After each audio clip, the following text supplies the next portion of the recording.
Hello and welcome to Yes, You Are Brave. This is a podcast where we are going to set off on a journey together to find and build our brave, where we explore all the ways that you have been brave and all the ways that you can be brave again. Because even though we may have forgotten or we may have fallen out of practice, we're all brave. And I'm on a mission to prove it and help you believe that yes, you are brave. Hello, and welcome to this week's episode of Yes, You Are Brave. So excited that you are here. I am Pawnee, I'm your host. And today we have we have 3 episodes all on forgiveness with Barbara Hunt. She is an author and a forgiveness specialist and coach. So super duper excited that you are here. Let's jump in. All right. First of all, I want to say thank you so much for being here. I'm super excited about this conversation we're going to have today. So welcome, Barbara, and thank you for being here. Totally my pleasure. Thank you for inviting me. For those of you that don't know, Barbara specializes in forgiveness, which is super cool and super awesome. Why don't you tell us a little bit about how you got into that space? Sure. So I am interested in all things personal, spiritual development. How do we manage being human in our crazy world? And so after a 30-year long exploration, I've been really interested in tools, things that we can do, practices, things that are helpful in our everyday lives. And I have become, over the years, particularly in the last 10 years, really interested in the master art of forgiveness, because I think it's an essential practice that it belongs in some traditions, which is wonderful. But if you don't have a tradition or you don't want a tradition, it's also a secular ethics practice, something that we need for our mental and emotional health. But it's hard. It's not necessarily taught very well. It's misunderstood. It's under practiced. And there's such a lot of confusion around it that I just got really, really interested in why we find it so hard. And then also, how can we approach it in a way that makes it a bit easier for us?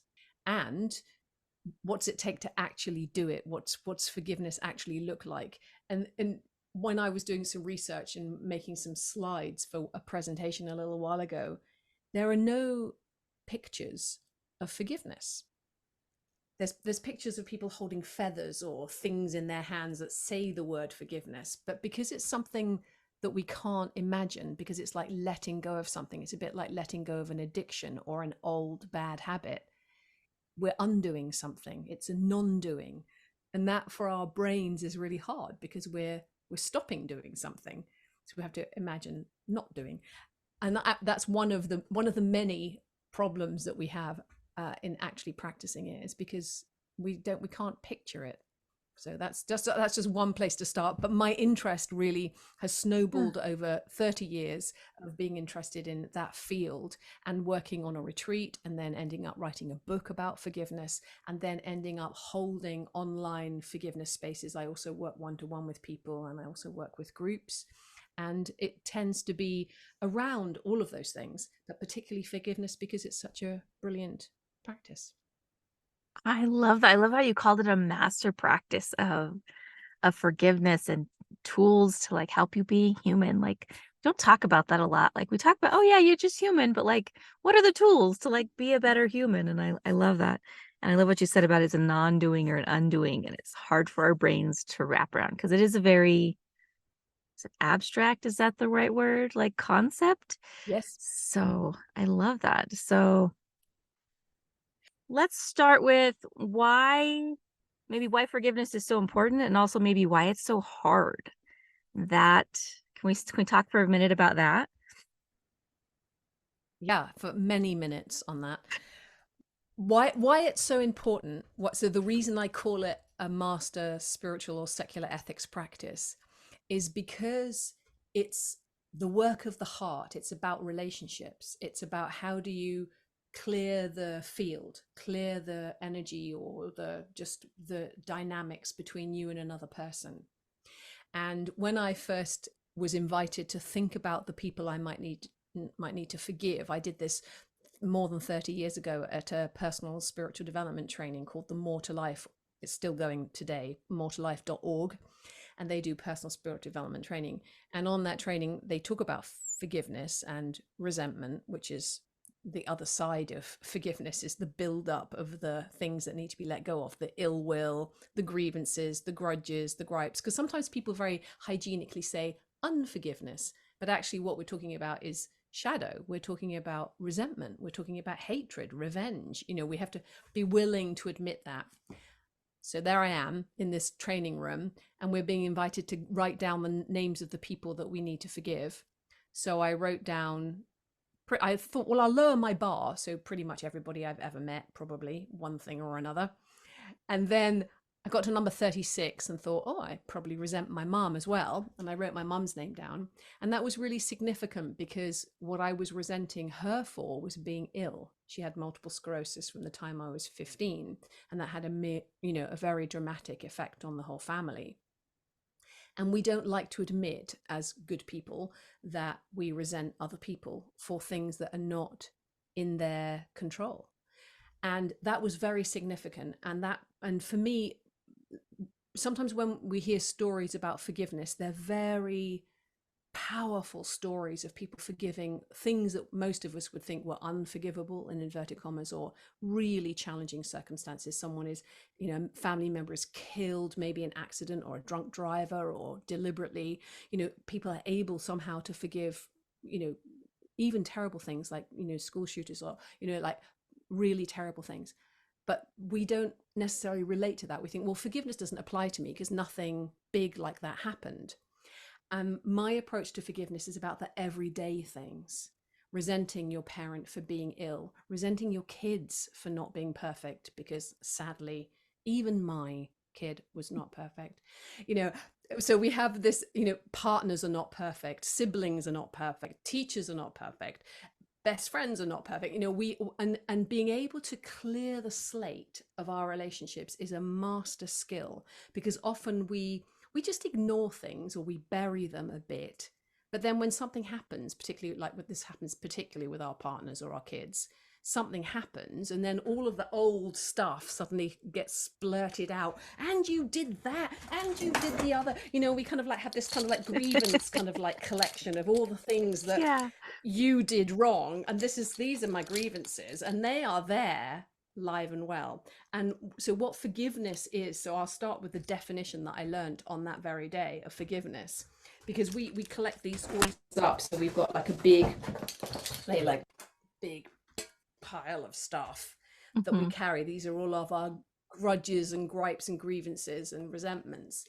And the definition of forgiveness that I learned is that forgiveness is the absolute refusal to hold the ill will against someone for what they did or didn't do. And the didn't do is very important, because often we regret or blame or resent the things that didn't happen, like our parents weren't around enough, or they didn't give us the things that we wanted them to, or they didn't understand where we were coming from. So it's the things that didn't happen as much as the things that did.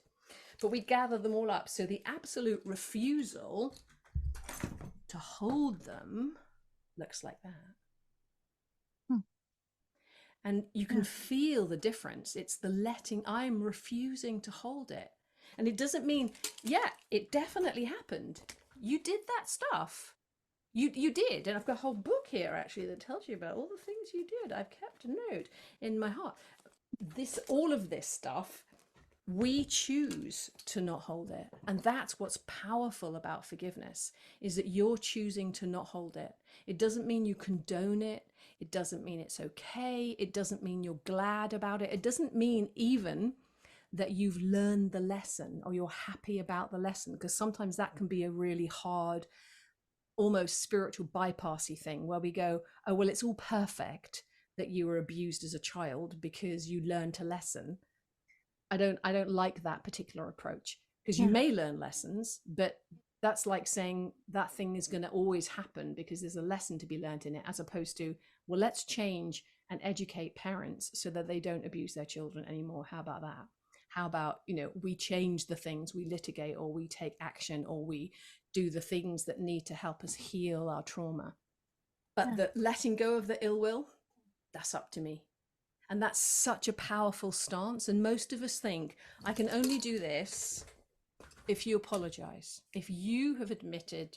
So sometimes I'm on my deathbed going, they still haven't apologized, you know, but you're the one still holding the resentment. So you can do this regardless of whether somebody apologizes. And that's Mhm. what's powerful. It's hard, which is why you need someone to coach you, but it is possible. And it really is possible, because I've coached probably thousands of people now to be able to actually let go, like, let their little monkey hands let go of the Mhm. resentment, and to just free their own hearts. And it's work of the heart. And I think when we talk about mental health, we're often talking about our heart. Actually, we're talking about emotional health. We talk about mental, so that's our thinking. Our emotional health is about our feeling. And for me, forgiveness is the work of the heart. It's, I mean, you need to think as well, but Yeah. it's the letting go in the heart. Very important work. I love that. That is a fantastic definition. I love it. The refusal to hold on to things that are, Yeah, yeah. The you know, absolute refusal. It's not. absolute It's not like, refusal. Yes. well, I'm going to keep that one. No, it's all of it. All Yeah. of it. But you might need to have a conversation. I mean, that's the amazing thing. Yeah. Sometimes, like, can we just have a conversation about that? It's like, I'm Yeah. not holding on to it, but can we just have a quick chat, because this is something that I find really hard. Can we talk Yeah. about it? But what's great about doing the forgiveness work is you get really clear. Quite a lot of the other stuff is just about you and your own personality and where you fall out with the other person.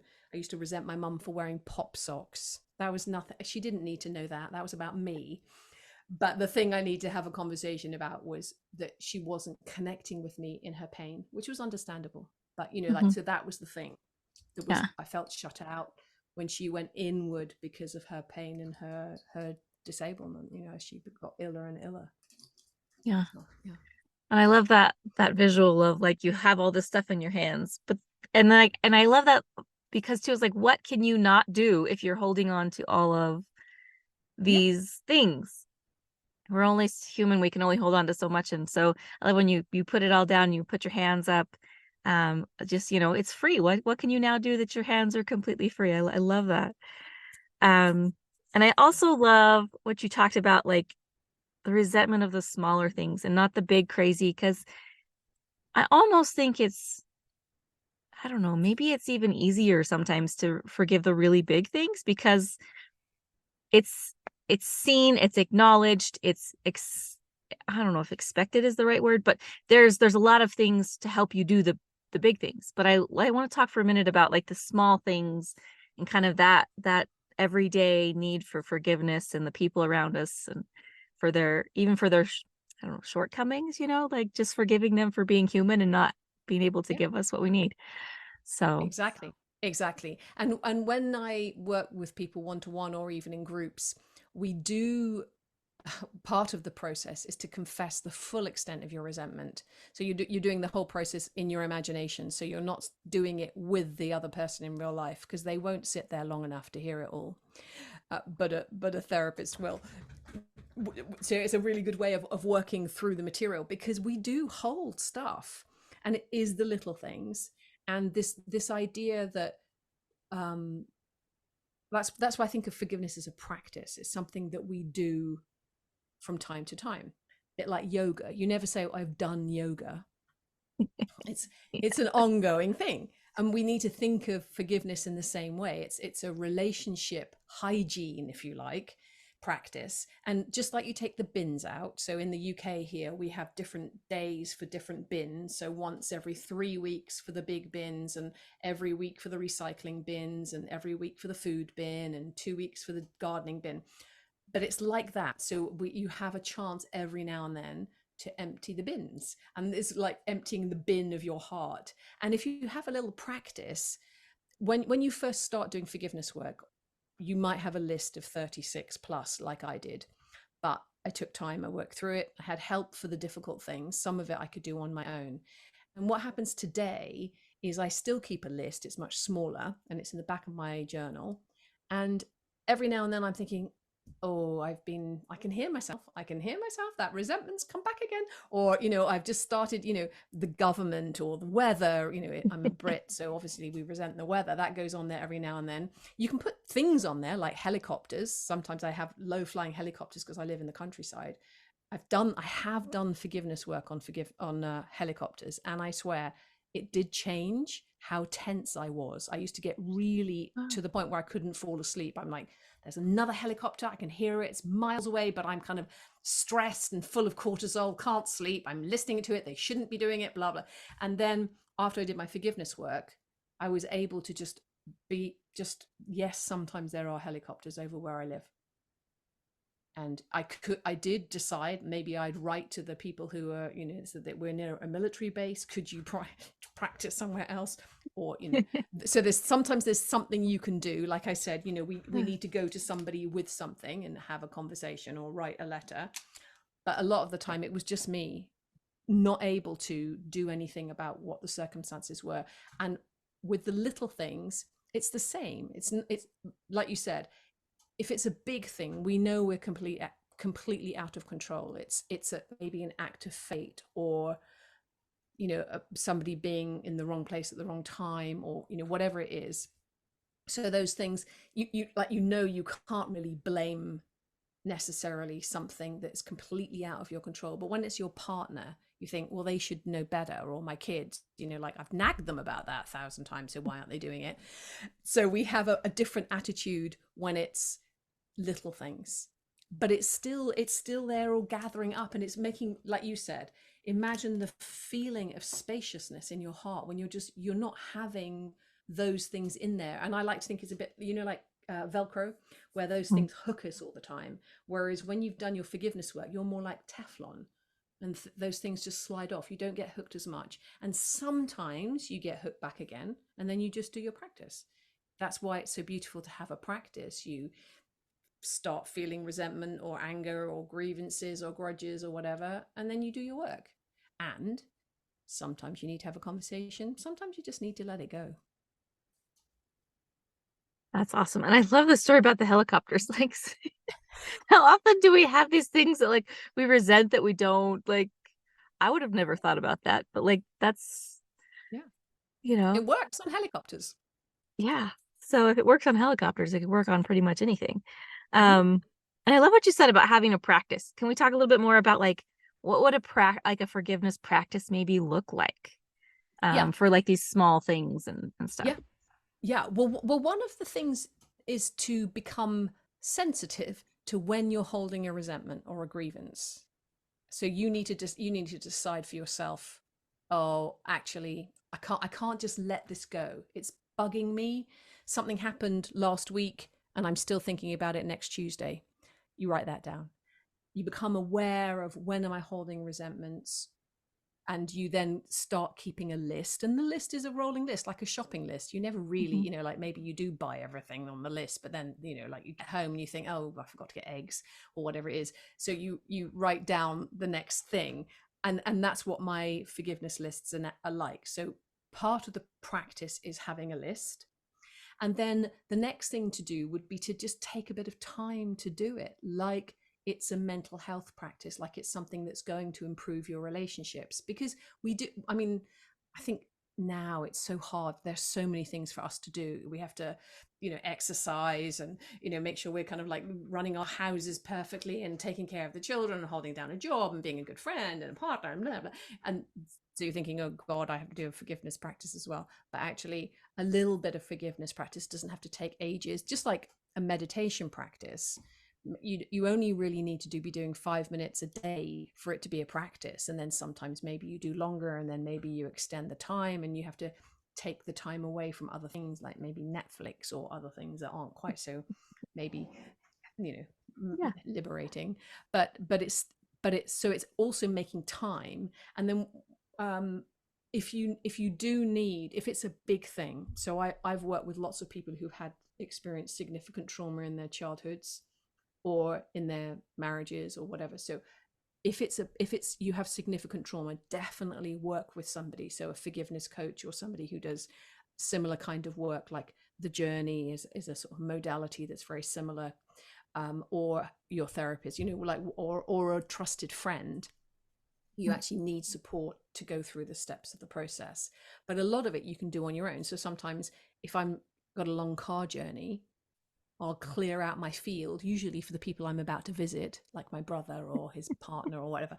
I'll do that on my way, because you can do the practice without closing your eyes. Obviously very important when you're driving. You can clear your field, or when I'm out walking, that's another really great way of multitasking, if you like. So you're out walking, and even like if you were in a city or whatever, if you have your headphones in and you're talking out loud, everyone just thinks you're on a conversation with somebody. You might sound a bit angry and pissed off, but you're speaking out loud. I do it in the countryside fields, which is great. And then also the other thing I do is once a month I host a forgiveness field, which is a group practice where people can come. Sometimes I have a theme, but you can come even if I've got a theme and you want to forgive something else. And it's a 90-minute practice, and we all work on Zoom, microphones off. So I'm guiding the process, but when you're talking out loud, I can't hear you because it's in the privacy of your own space. So that's actually a really good way of working. But microphones on, and I take everyone through the process. So the 7-step forgiveness made easy process that I curated, and get them to, when you go to each step, you just like, you've got your eyes closed, but you've got your hand, so that I know that everyone's ready. When everyone's hand is on their heart or their upper chest, I know we're ready to move on to the next step. And then we go through the whole 7 steps together.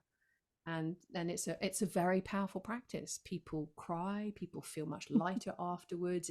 It's actually amazing. And the fact that Zoom works as a good way of doing it, even better than sometimes if I'm in person, we've got groups of people and we spread them all out in the room, but you might feel a bit overheard, so you play loud music. Whereas in Zoom, you're completely fine because you're home, you don't have to go anywhere. So it's a great way of practicing. So I do those usually once a month on Zoom. That's awesome. So the biggest thing is making time to do this. Yeah. And is there any particular, I know you said you have a 7-step process. But how would you just like encourage somebody to start, right? Because you got to start somewhere. So where would be a good the book? The book, because it has the process in it, so that helps. It has the 7-step process, and also as part of the book there's a little bonus recording that you can access using the link in the book, which is me guiding you through just by my voice. And then the other way you could access is I have a mini video series. It's just like 4 videos. So 3 of them are intros. And then the 4th video is me taking you through the whole process. And it takes like back an hour. And that's like, I don't know, 47 quid or something. It's so you can get that, I've got a link tree, which has got access to all the different things I offer, like the next forgiveness field on my book and that little mini course and stuff. So that's a way of doing it. Yeah. Awesome. And we'll put all the links to all of this stuff so everybody can find it in the show notes. Because we really definitely do want people to be able to find this. And there is where we are going to take a pause. We'll break into the next episode. Episode 93 will also be on forgiveness, and it will be about why is it so hard and why we don't do it. So to continue listening to Barbara and learning more about forgiveness, listen to the next episode. Have a fantastical day.